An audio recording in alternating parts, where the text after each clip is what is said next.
Hey, have you ever been disrupted? Yeah.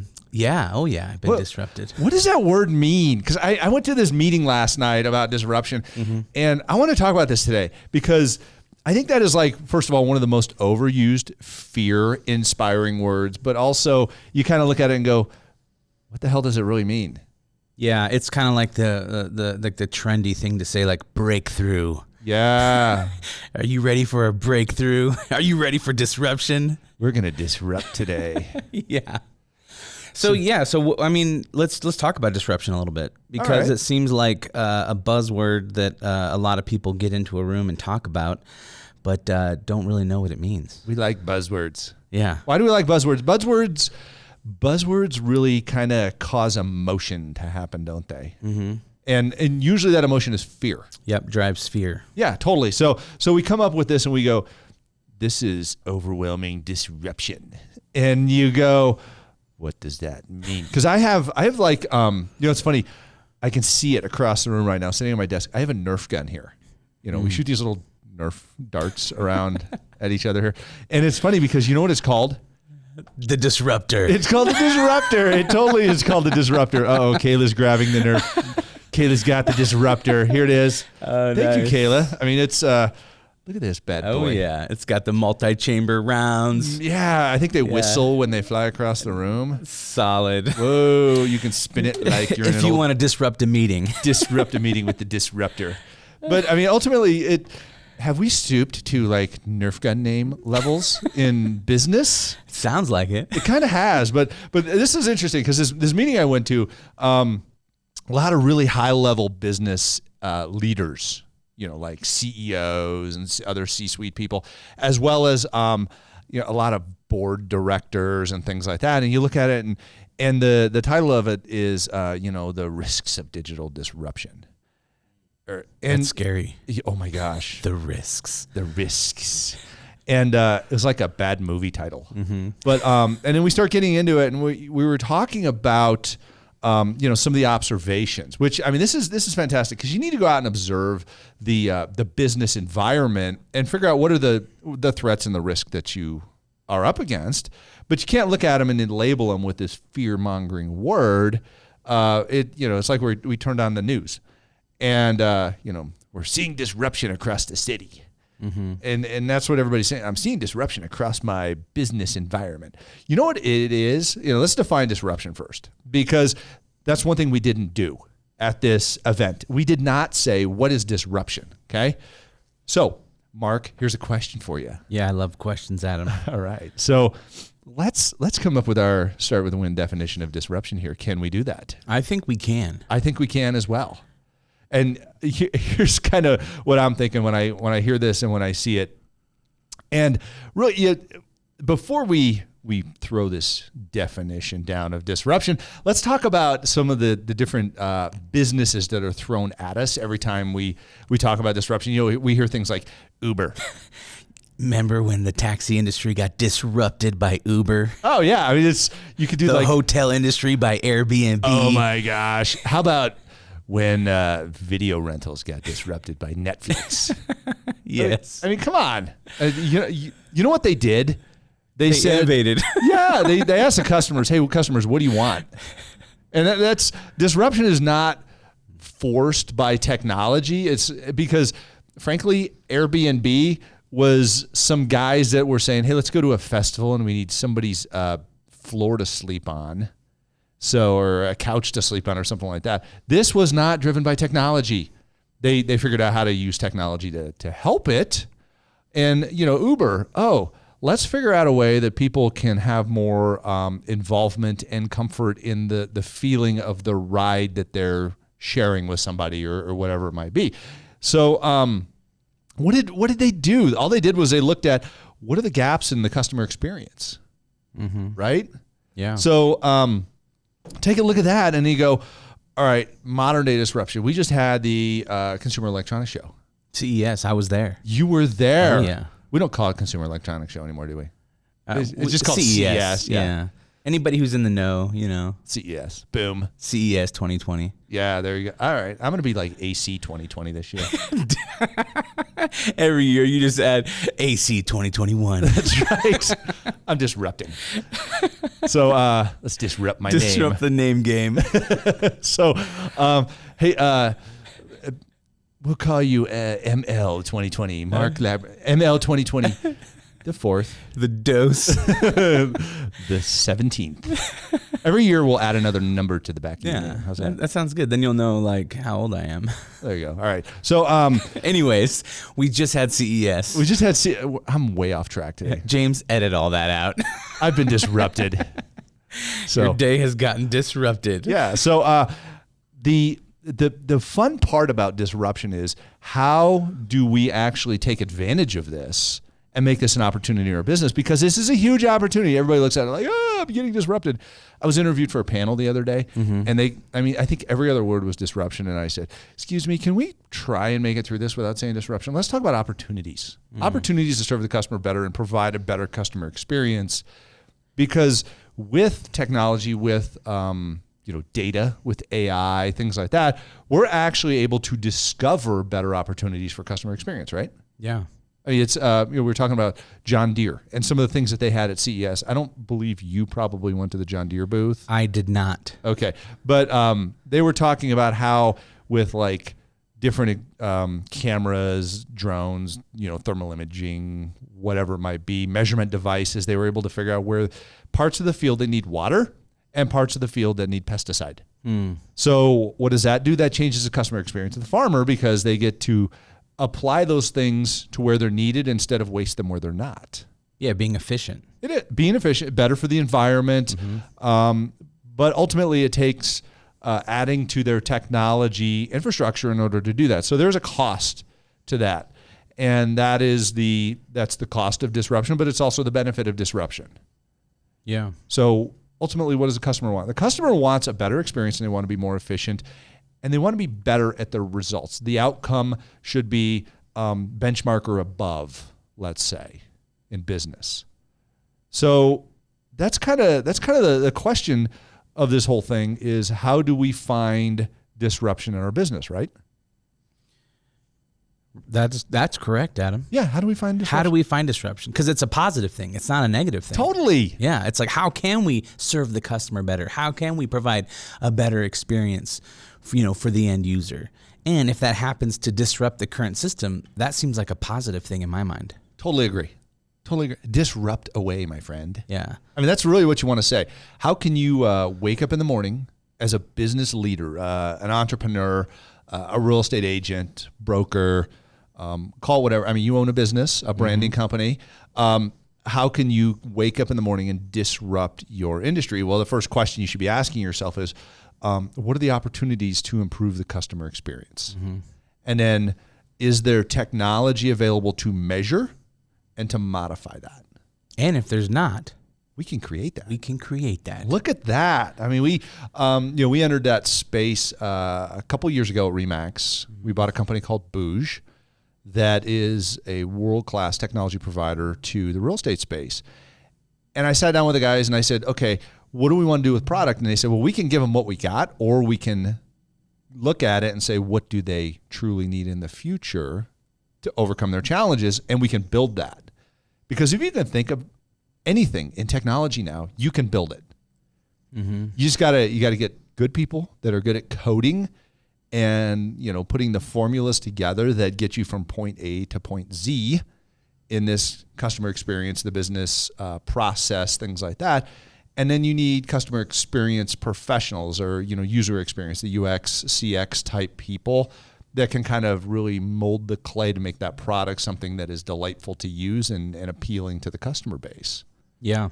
So it's wonderful to approach it from this perspective. Instead of saying disruption, we say opportunity to improve the customer experience. Yeah. And stop living in fear about disruption. Totally. And look for it. Oh, yeah. I mean, so that's a good point, Mark. Let's break down fear for a second, okay? Yeah. What happens when we experience something we don't know the answer to? We basically, somebody says, is your industry being disrupted? What do? They open the loop in our mind. And you're going, I don't know. But why do you not know? Because you don't have immediately the answer to that at your fingertips. So that's what we're doing is we're giving you the answer right now. But ultimately, because you have this open loop, an unanswered question in your mind, one thing happens as a human being, and that's you go to worst case scenario. Worst case scenario is always disaster. I mean, generally you don't see, the ultimate death of a salesman type situation, where you're like out of business, can't function. I'm just completely paralyzed by this question. But you get so hyper focused on what the bad aspects of it are that it creates this fear mongering. A fear response then becomes fight, flight, or freeze, because ultimately the human mind only functions in fear in three different aspects: fight, flight, or freeze. A good example of fight is making excuses. So excuses are actually a fear response. That makes sense. I hate excuses. Yeah. Nobody likes excuses. Nobody likes them. But we all have like this unending amount of them that we can come up with for some reason. But it's a fear response. Totally is. Because they're afraid, like, I didn't do good enough, or I can't achieve what I said I was going to achieve. So let me come up with an excuse to make myself feel better. Totally. I'm gonna rationalize my lack of a solution to this. And that's really what you're doing, is you're rationalizing the lack of knowledge or the lack of a plan. Because once we put a plan together, we have something we can do, some direction we can go in order to push that fear response behind us and move forward with a solution.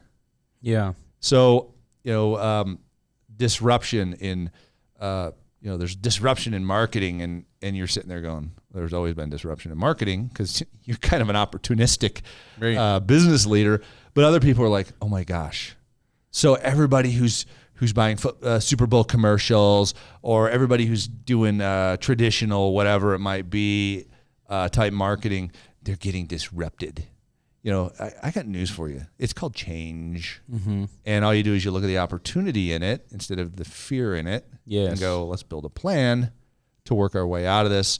No more fear response. Let's look at an opportunity response, because we know we function either in fear or we function in love, which is unconditional giving. Opportunity comes from giving back to the consumer, giving them a better experience, giving them more opportunities, options, things that they love.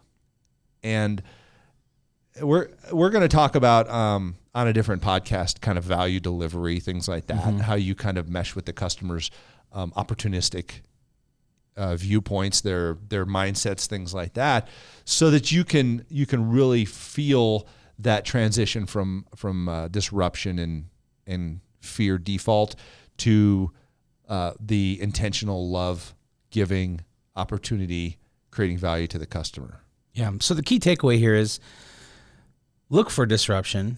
Find it. And instead of running from it, run to it. Disruption's a goldmine, man. Yeah. I mean, when you think about it throughout all of history, right? I mean, Harrison Ford. Not Harrison Ford. Who? Henry Ford. Henry Ford. Yeah. It was like people kept saying like, oh, we need more horses or more, carriages and all these things. And he said, well, what if we just built a car? Right. Yeah. That quote, what was it? It was like, if I asked people what they want, they'd say they wanted a better horse. Right. Yeah. Yeah, exactly. And the same thing, right? Bill Gates or Steve Jobs, or, you look at Amazon, right? The internet disrupted all these things. And Bezos said, well, how can I push into that? And now he's the richest guy in the world. Totally. Yeah. He said, okay, people don't like this experience. People didn't like the experience. He started Amazon as a bookstore, right? Yeah. I mean, I remember buying most used books from there because I could find it. It's like I'd have to search tons of local bookstores to maybe find a book that I want, or I could go online and find a used book for $2 that someone was selling in Michigan that could ship it to me. And they were cataloged. Yeah. You could go on there, and instead of, you go to the used book bin at the bookstore. And you're making this high level scan for a keyword that pops into your head. You're like, oh, that's close. Nope, that's not it. And then you eventually kind of whittle it down. Well, he solved people being able to resell books and be a bookstore and the online bookstore. You know what's weird though? The online bookstore is being disrupted right now too. Yeah. Why? Because people want a different experience. They miss walking into a bookstore and sitting in a comfy chair with a cup of coffee and flipping through some books that they want to buy. Which is so funny because Amazon has a bookstore in Cherry Creek. Yeah. It's like come full circle. I love it. Yeah. So, I mean, it's funny to think, how is disruption being disrupted? But it's the evolving customer experience. And there's so many things that affect that: generations, financial conditions, community trends, things like that. So, but it comes down to, is disruption really a bad thing? I don't think it is. Yeah, I don't think it is. I think it's insightful. It helps us see into the mind and the future and the desires of the customer and help them define what they really want to try. They want to try sitting in the back of somebody else's car that is keeping it clean and has a bottle of water and greets them by name, instead of a taxi that they feel like they're in the back of an old police car, because they are in some cases.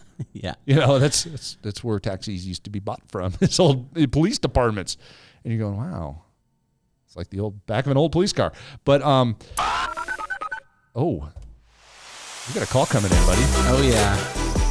All right. So you know what time it is now. Yes, I do. Let's disrupt this bad boy. Let's disrupt this conversation and take a question from our audience members. Hey, Adam. It's Tracy Jennings. Real Estate Center in Ames, Iowa, giving you a call. I have a quick question for you. So this time of year, there are a lot of us that have already set our goals or looking to set our goals for 2020. When goal setting, there always seems to be a push to do more, grow your business, or to recruit more agents. When deciding on whether an agent should push for more sales, grow their team by adding additional team members, or a broker should recruit more agents to grow their brokerage, what three things would you recommend the person should consider before doing this? Thanks so much. Great question, Tracy, and thanks. I love talking to you and your husband Bill about this goal setting aspect. So, and also sending my best out to Iowa. There, one of my favorite places in Middle America. I mean, it's just such a wholesome, wonderful place. But I love this question because we're talking about getting better and setting goals. And I'm not going to give you three things. I'm going to give you two, because we're going to narrow this down really succinctly. So there's ultimately two things you want to understand when doing your goal setting. Because what are goals? Goals are ultimately, they're a measurable metric that we're trying to get to, right? So what can we do to clearly define those things? So what's your number? You've got to publicly share your number to somebody else to hold you accountable for. So that's the first one, is what number are you accountable to? Number, accountable. Just two words, number and accountable. That is incredibly important when it comes to these things, because ultimately we have different reasons for scaling our business. It would be, adding to your team. And really what you're looking to do is add talent to your team, add talent to your organization. And are those people coachable that you're adding the talent to? Because you want to add people that can get better, that can be more, do more, and ultimately that causes a stronger team, more results. That number you're going after, you're going after in your commitments as your goal. And I just mentioned the word that is the second piece of this, and that's commitment. Goals are numbers. Commitments are actions. So we've set this number, we're going to be accountable to it, but what are our actions that we are committing to take in order to get there? And those really come down to our habits, the things that we do every single day, the time that we make a choice to block off and only execute on achieving those commitments, those actions that take us to our goals, those numbers that we set out there in order to accomplish that. So really, you set your first year goals, whatever they might be, in scaling your business, scaling your team, scaling the number of sales, the growth, things like that. It comes down to that. What is your publicly stated accountable number, and what are your commitments in action in order to get there? So that should help get you there, Tracy. Own those numbers, that commitment every day, and don't forget to start with a win.